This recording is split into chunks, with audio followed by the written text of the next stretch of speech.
салом алайкум дӯстони азиз ва подписчикои муҳтарам.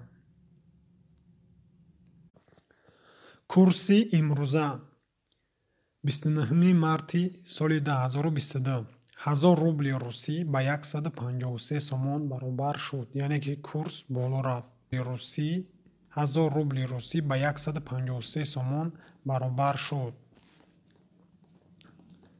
Чӣ хеле ки дӯстони азиз медонед, дина буд 132 сомон ва имрӯз бошад 153 сомон.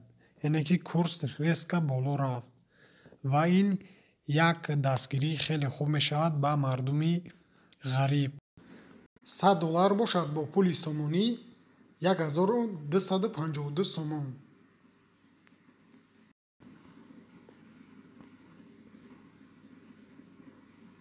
бардора як дастгирӣ кинед, лайкҳоро пахш кинед то дигарҳо бубинанд ва фикротонро дар комментария бинависонед.